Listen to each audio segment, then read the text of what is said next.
on your around the water cooler. So dispensaries, we both had to go. Yeah. Look, some things happened at the Quinn Family Farm, and we've had to hit the dispensaries a little bit lately. So it was rough. A couple months ago, I had to toss a whole crop, and so now we finally hit the gap where I just didn't have any weed. Yeah. So we visited the local dispensaries, and I have to say. Well, let me pretext this with, I'm not faulting anybody. I know the system is difficult to work around and everyone's learning, but was not impressed at all by any of the things that were available to purchase legally. Really? You didn't think the weed was good, or you didn't like the variety, or what? To be more specific. The weed wasn't bad. It was good. It wasn't great. And the prices and selection weren't great. Yeah. And I don't like the process. So I've been buying from dispensaries since it's been legal, but I did it quite a bit the last few weeks, so I've gotten a good chance to review it. Right. To compare it, it's like if you go out to a bar, it's really not that big of a deal to buy a $6 beer. Especially if you're at a brewery, $6 beer, yummy, it's good. But if you were to go to a liquor store and buy a 6-pack where each bottle was $6, you'd be like, this is overpriced. And that's what you feel like at a dispensary. That's what you feel like at a dispensary, is you're buying weed that should be kind of like at an event or venue price at the liquor store price. Or at a liquor store venue.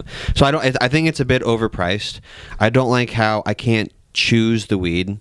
I would say, what do you mean you can't choose the weed? I want a strain, but then you want to pick the nug. Yeah, they just give you a jar, so you can't even see what you're buying. Oh, Mr. Bulky's weed, where you could go and fill your own bag. Yeah, that would be sick as fuck. That would be awesome. I'm sure there's all kinds of health regulations to prevent that. Totally not going to be legal ever, but sounds sweet. Yeah, and then to buy anything more than an eighth, so if you wanted to buy a quarter, all that was available for a couple. Yeah, it gets way worse. Popcorn bud. Yeah. So it's just if you want to buy a case of beer, your only option's Bud Light. Right. And it's what the fuck? Yeah.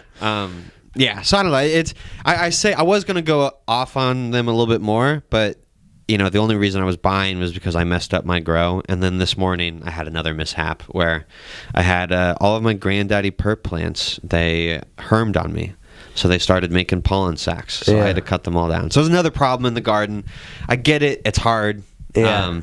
It's hard to make it quality all the time. But it was just interesting. I'm excited to see where they take it from here because there's lots of room for improvement. I mean, I would say most people pre-weed were just beer is beer and I'll take beer, right? I'm buying a sack of weed. Most people couldn't discern this is good weed, this is bad weed. Maybe they would get a different dealer and they would be all right, you know what I mean?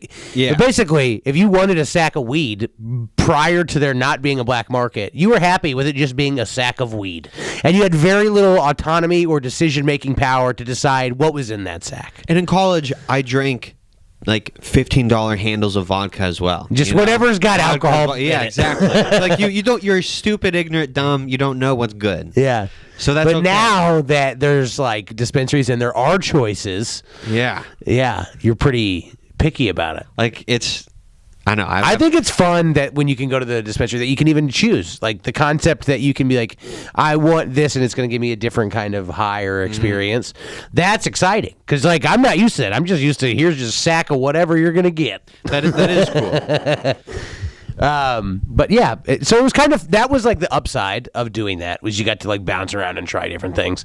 Yeah. But yeah, the downside is it's wildly expensive. You have to buy it in tiny batches, and it's just fucking inconvenient. Yeah. I mean, it's convenient, but also inconvenient. So I'm still excited for it all. I love it all. I love. Do you tip at dispensaries? No, I'm a big non-tipper. I feel gross not tipping when it's presented to me, but it doesn't make sense. There's been a couple times they do almost nothing. Where if the person, I'll say, what are you smoking on? What's your favorite? What's new? You know?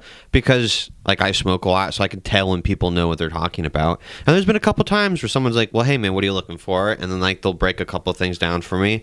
And then, I said, well, maybe I want to go with this. And he was like, you don't want to go with that. It's good, but the batch we got in, you're not going to be impressed. So, I tipped that guy. Yeah. He ushered me to a good product. Yeah. But some people have no idea what the hell they're doing. They're just a cashier, which is fine, but I'm not going to tip you.